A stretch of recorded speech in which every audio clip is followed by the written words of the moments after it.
ஞானானந்தமயம் தேவம் நிர்மலஸ்படிகாகிருதிம் ஆதாரம் சர்வ வித்யாநாமயக்ரீவம் பாஸ்மகே. நேயர்கள் அனைவருக்கும் அஸ்ட்ரோ கே.எஸ். ஐயங்காரின் பணிவான நமஸ்காரங்கள். மாத பலன். விஸ்வாவசு வருஷம் மார்கழி மாதம் 16/12/2025 14/1/2026 வரலும் உண்டான நாட்கள். இந்த காலகட்டத்தின் பலன்கள் மேஷம் முதல் மீனம் வரை எப்படி இருக்குன்னு பார்க்கலாம், ஒரு ராசிக்கும். அதற்கு முன்னாடி இந்த மாதத்தினுடைய மார்கழி மாதத்தினுடைய கோல்சாரம் என்ன அப்படின்றத பார்ப்போம். அதற்கு பிறகு மார்கழி மாதத்தில் வரக்கூடிய விசேஷ நாட்கள் என்னன்றதை பார்ப்போம். பொதுவாகவே மாத கிரகங்கள்னு சொல்லக்கூடிய சூரியன், செவ்வாய், புதன் மற்றும் சுக்கிரனுடைய மாறுதல்களை வச்சு மாதத்தினுடைய பலன்களை சொல்லுவோம்.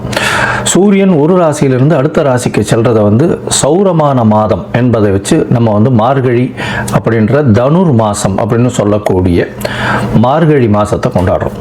இந்த மார்கழி மாதம் அப்படின்றது தட்சிணாயனத்தின் கடைசி மாதம். அதாவது 6 மாதம் உத்தராயணம், 6 மாதம் தட்சிணாயனம். அதனால் 6 மாதம் ஆடி மாதத்துக்கு அப்புறத்துலேருந்து பார்த்தாலேயானால் உங்களுக்கு 6 மாதம் தனுர் மாதம் வரலும் தட்சிணாயனம் வரும். இந்த தட்சிணாயனத்தினுடைய முதல் மாதமும் கடைசி மாதமும் ஆண்டவனுக்குன்னே உரித்தாக சொல்லக்கூடியது. அதனால் வீட்டு ஃபங்க்ஷன்ஸ் எல்லாம் அந்த மாதிரிலாம் இருக்காது.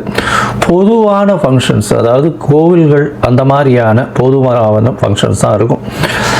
இந்த கோவில்கள், அதாவது இந்த மார்கழின்னு சொன்னாலே கோவில்களில் திருப்பாவை, திருவம்பாவை, ஆண்டாளுக்கும் சரி, நாயன்மார்களுக்கும் சரி, மிகப்பெரிய சிவன் கோவிலுக்கும் சரி, வைணவ திருத்தலங்களுக்கும் பெரிய ஏற்றத்துடன் இருக்கக்கூடிய விஷயங்களாக சொல்கிறது. மார்கழி மாதம் கார்த்தால ஒரு 3-3:30 மணிக்கு பஜனை, அதாவது திருப்பாவையும் திருவம்பாவையும் சொல்லிட்டு போகிறது, இதெல்லாம் ரொம்ப பெரிய விஷயமாக பார்க்கப்படுறது. ஓசோன் அப்படின்னு சொல்லக்கூடிய ஆக்சிஜன் அதிகமாக இருக்கக்கூடிய நேரமும் அந்த காலகட்டத்தில் இருக்கும். அதனால் early மார்னிங் மார்கழி மாதத்தில் முடிச்சுக்கிறது அப்படி ரொம்பவும் விசேஷம். உடல் நலத்துக்கும் மிகப்பெரிய ஏற்றத்தை கொடுக்கும். அப்படின்றதுனால மார்கழி ரொம்பவுமே விசேஷம். கடைசி மாதம் தட்சிணாயனத்தில் இது அதாவது தேவர்களுக்கு, தெய்வங்களுக்கே உண்டான மாதம். இந்த மாதத்தினுடைய கோல்சாரம் என்ன அப்படின்றத பார்ப்போம். முதல்ல பார்த்தாலேனால் காலபுருஷ தத்துவத்தின் 4ஆம் ராசியில் இருக்கக்கூடிய குரு பகவான் வக்ரகதியில் இருக்கார். வக்ரகதியில் இருக்கக்கூடிய குரு பகவான் மாதம் பிறந்து ஒரு 5 நாளில் புனர்பூசம் 4ஆம் பாதத்திலிருந்து புனர்பூசம் 3ஆம் பாதம் போய்டுறார். அதாவது 21/12 அன்னைக்கு புனர்பூசம் 3ஆம் பாதம் மிதுன ராசிக்கு போய்டுறார். இந்த காலகட்டத்தில் மாதம் பிறக்கும்பொழுது கேது இந்த மாதத்தில் 5ஆம் ராசியான சிம்மத்தில் இருக்கார். இந்த மாதத்தில் 8ஆம் ராசின்னு சொல்லக்கூடிய விருச்சிகத்தில் புதனும் சுக்கிரனும், தனுசுல சூரியனும் செவ்வாயும், கும்பத்தில் சனியும் ராகுவும் இருக்கா. இந்த மாதத்தில் வரக்கூடிய மாற்றங்கள்னு பார்த்தோம்னா 21ஆம் தேதி குரு வக்ர நிலையில் இருக்கக்கூடிய குரு புனர்பூசம் 4ஆம் பாதத்திலிருந்து புனர்பூசம் 3ஆம் பாதம் மிதுன ராசிக்கு போய்டுறார். 22ஆம் தேதி புதன் இந்த மாதத்தில் 22/12/2025 அன்னைக்கு விருச்சிகத்திலிருந்து தனுசுக்கு போகிறார். அதற்கப்புறம் 27ஆம் தேதி சுக்கிரன் இந்த மாதத்தில் 22ஆம் தேதி சுக்கிரன் விருச்சிகத்திலிருந்து தனுசுக்கு போகிறார். 27/12/2025 அப்போ புதன் விருச்சிகத்திலிருந்து தனுசுக்கு போகிறார். அதுக்கப்புறம் மாத கடைசியில் பார்த்தாலேயானால் 11/1/2025 அன்னைக்கு புதன் தனுசுவிலிருந்து மகரத்திற்கும், அதற்கு பிறகு செவ்வாய் தனுசுவிலிருந்து மகரத்திற்கு 14/1/2026 போகிறார்.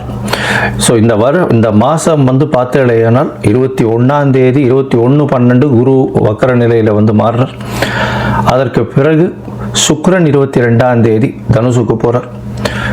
27ஆம் தேதி, அதாவது 25/12/2025 அன்னைக்கு புதன் தனுசுக்கு போகிறார். 11/1/2026 அன்னைக்கு தனுசில் இருக்கக்கூடிய புதன் மகரத்திற்கு போகிறார். அதற்கு பிறகு இந்த மாதத்தின் கடைசி நாளான 30ஆம் நாள், அதாவது 14/1/2026 அன்னைக்கு செவ்வாய் தனுசுவிலிருந்து மகரத்திற்கு மாறுறார். இது இந்த மாதத்தினுடைய மாற்றங்கள். சரி, இந்த மாதத்தில் வரக்கூடிய விசேஷ நாட்கள் என்ன அப்படின்னு பார்த்தோம்னா, இந்த மாதம் மொத்தமே விசேஷம்தான். ஏன்னா 12 ஆழ்வார்களில் பெண்ணுன்னு சொல்லக்கூடிய ஆண்டாளின் மிக முக்கியமான மாதம் திருப்பாவை சொல்லி வச்ச 30 நாட்கள் வரக்கூடியது. இந்த மாதத்தில் பார்த்தாலேயானால் 19/12 அன்னைக்கு ஹனுமத் ஜெயந்தி, மார்கழி மூல நட்சத்திரம். அதற்கு பிறகு பார்த்தாலேயானால் 20ஆம் தேதி அன்னைக்கு அமாவாசை. இந்த மாதத்தில் பார்க்கும்பொழுது 30ஆம் தேதி வைகுண்ட ஏகாதசி. இந்த வருஷத்தினுடைய, அதாவது மார்கழி மாதத்தில் வரக்கூடிய ஏகாதசி, வளர்பிறை ஏகாதசி, வைகுண்ட ஏகாதசி வருது. அதற்கு பிறகு பார்த்தாலேயானால் 2/1/2026 அன்னைக்கு மார்கழி மிருகசீரிஷம், மிருத்யுஞ்சயா, அதாவது மார்க்கண்டேயன் பிறந்த நாள். அதாவது மிருத்யுஞ்சயா ஹோமம் பண்ணுவா. உடல் நலம் குன்றியவர்களுக்கு உடல் நலத்தில் ஏற்றம் கொடுக்கக்கூடிய ஹோமங்கள் பண்ணக்கூடிய நாளாக கருதப்படுகிறது. அதாவது தீர்காயுஸ் இருக்கிறதுக்கு, உடல் நலிந்து போன ஒரு சீனியர் சிட்டிசன் சவாலுக்கெல்லாம் அந்த அன்னைக்கு வந்து போய் மார்க்கண்டேயன் போய் பிரச்சனை பண்ணிட்டு வர்றதோ, இல்லைன்னா ஆற்றுல வந்து மார்கழி மிருகசீரிஷத்து அன்னைக்கு அதாவது உடல் நலம் நல்லபடியாக ஏற்றமாக இருக்கணும்னு வந்து பூஜை பண்ணுறது நல்ல விசேஷம். அதற்கு பிறகு 3/1/2026 அன்னைக்கு ஆருத்ரா, திருவாதிரை நட்சத்திரம். பௌர்ணமி வேறு. ஏன்னா திருவாதிரைன்னும் போது பௌர்ணமி, தனுர் மாதம் வரக்கூடிய பௌர்ணமி ஆருத்ரா சிவன் கோவிலில் மிகப்பெரிய விசேஷம் கொண்டாடக்கூடியது. அது விரதம் இருந்து அந்த ஆருத்ரா தரிசனம் முடிச்சுட்டு தான் வந்து எல்லாருமே வந்து சாப்பாடு சாப்பிடுவாங்க. ஆருத்ரா களி ரொம்பவுமே விசேஷம். இந்த மாதம் பார்த்தேலையானால், அதாவது 11/1/2026 அன்னைக்கு கூடாரை வெல்லும் சேர் கோவிந்தா உந்தன்னை அப்படின்னு 27வது பாசுரம் வரக்கூடியது. அதாவது கூடாரை வள்ளின்னு சொல்லக்கூடிய 27வது பாசுரம். அது மிகவும் வசத்தியான பாசுரமாக சொல்லப்படுகிறது. அதற்கு பிறகு 14/1/2026 அன்னைக்கு போகி பண்டிகை. போகி பண்டிகை பழையன கழிதலும் புதியன புகுதலும்னு சொல்லக்கூடியது. தேவையற்ற விஷயங்கள் எதையும் வச்சுக்காமல் வெளியில் போட்டுட்டு, அதாவது மனசுக்குள்ளே இருக்கிறதும் சரி வெளியில் இருக்கிறதும் சரி அகமும் புறமும் தூய்மை அடையக்கூடிய ஒரு விஷயம். ஏன்னா அதுக்கு அடுத்த நாள் வந்து மகரத்துக்கு போகிறார் சூரியன். உத்தராயணம் பிறகுறது மிகப்பெரிய ஏற்றமான காலம். எல்லா விதமான நன்மைகளும் நடக்கக்கூடிய காலம். இப்போ நடந்ததை விட அதிகப்படியாக நடக்கக்கூடிய விசேஷங்கள் உண்டு. சரி, இப்போ மேஷம் முதல் மீனம் வரை ஒரு ராசியாக என்னென்ன மாற்றங்கள், என்னென்ன ஏற்றங்கள் இருக்குன்னு பார்ப்போம். அதுக்கு முன்னாடி என்னுடைய மொபைல் நம்பர் கீழே ஸ்க்ராலிங்கில் போயிட்டு இருக்கோம். உங்களுக்கு அஸ்ட்ராலாஜிக்கல் கன்சல்ட் தேவைப்பட்டதுன்னா எனக்கு ஃபோன் பண்ணுங்க. உங்களுடைய date, time, place of birth கொடுங்க. உங்களுடைய ஜாதகத்தை போடுறேன். உங்களுக்கு இப்போ உங்களுடைய நீங்கள் போட்ட உடனே உங்களுடைய கட்டணம் என்னன்னு சொல்கிறேன். அந்த கட்டணத்தை செலுத்திட்டு யூடிஆர் நம்பர் ஷேர் பண்ணுங்க.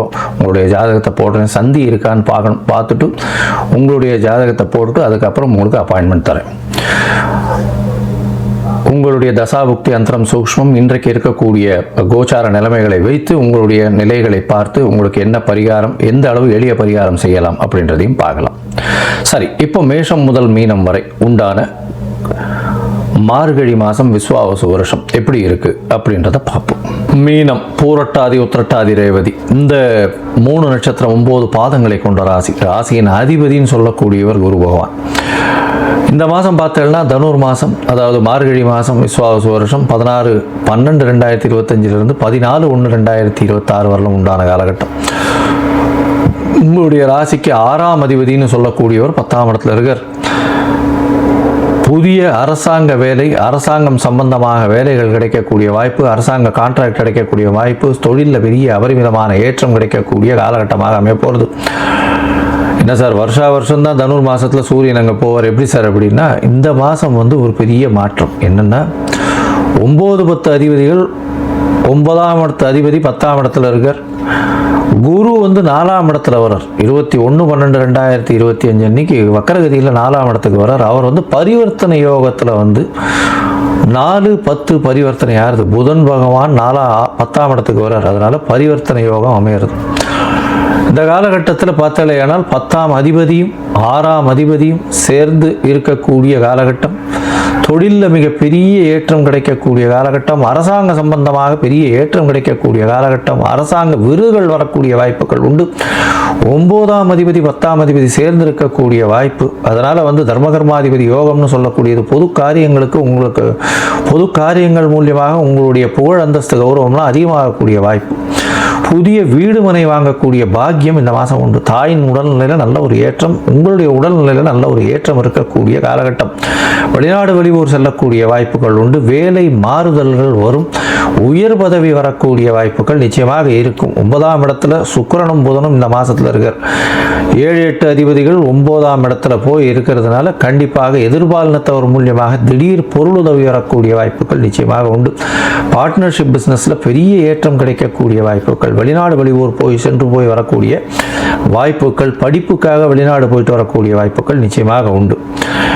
மொத்தத்தில் பார்க்கும்பொழுது இந்த மீன ராசிக்காரர்களுக்கு பெரிய ஏற்றமான காலம். புதிய வீடு மனை வாங்கக்கூடிய வாய்ப்பும், தொழிலில் பெரிய மாறுதல்கள் வரக்கூடிய வாய்ப்பும், அரசாங்க பணி செய்யக்கூடிய வாய்ப்புகள், அரசாங்கத்தில் வேலை மாறுதல்கள், வேலை மாற்றங்கள், வேலையில் ஏற்றங்கள், ப்ரமோஷன் கொடுத்து வெளியூர் போக சொல்லுவாங்க, இந்த மாதிரி இருக்கும். ஏன்னா 6ஆம் அதிபதி 10ஆம் இடத்துல ஆட்சி பெற்ற பரிவர்த்தனை குருவோடு இருக்கிறது பெரிய விசேஷம். அதனால் நிச்சயமாக வேலையை கொடுத்துட்டு, அதிகமான வேலையை கொடுத்துட்டு மாறுதல்களை கொடுப்பாங்க.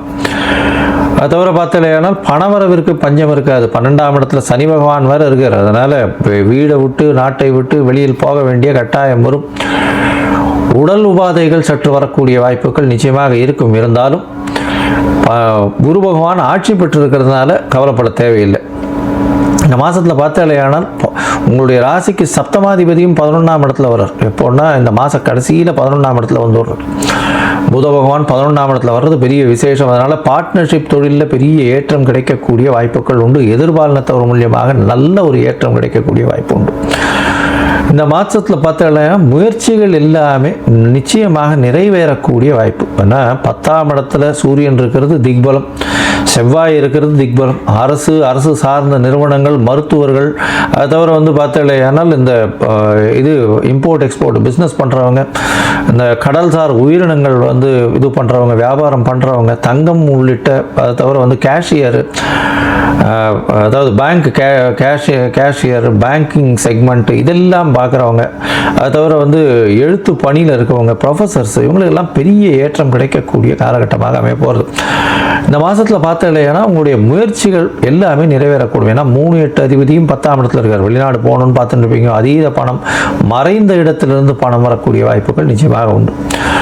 மொத்தத்தில் இந்த காலகட்டத்தில் முயற்சிகள் நல்லபடியாகவே இருக்கும். சில நாட்கள் முயற்சியை தவிர்க்கிறது நல்லது. அந்த சில நாட்கள் அப்படின்னு சொல்லக்கூடியது சந்திராஷ்டம நாட்கள் அப்படின்னு சொல்கிறோம். இந்த சந்திராஷ்டம நாட்கள் என்னென்னைக்கு வருது அப்படின்னு பார்த்தோம்னா 16/12/2025 17/12/2025 வரலமும், 11/1/2026 13/1/2026 வரணும் உண்டான காலகட்டம் சந்திராஷ்டம நாட்களாக இருக்குது. இந்த காலகட்டத்தில் புதிய முயற்சி வேண்டாம், வெளியூர் வெளிமாநிலம் பிரயாணம் வேண்டாம்னு சொல்கிறோம். ஒருவேளை பண்ண வேண்டி இருந்ததே ஆனால் சந்திர பகவானுக்கு உண்டான எளிய பரிகாரம், அருகில் இருக்கக்கூடிய கோசாலையில் உங்களால் முடிஞ்ச அகத்திக்கீரை கட்டு வாங்கி கொடுத்துட்டு போங்க. உங்களுக்கு உண்டான சந்திராஷ்டமத்தின் தாக்கம் நிச்சயமாக குறையும்.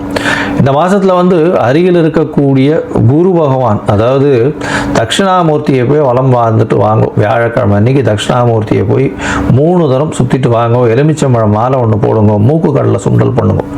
அது பண்ணுறதன் மூலியமாக உங்களுடைய பிரச்சனைகள் எதுவாக இருந்தாலும் நிச்சயமான வெற்றியை தேடி வெற்றி குமியக்கூடிய வாய்ப்புகள் நிச்சயம் உண்டு.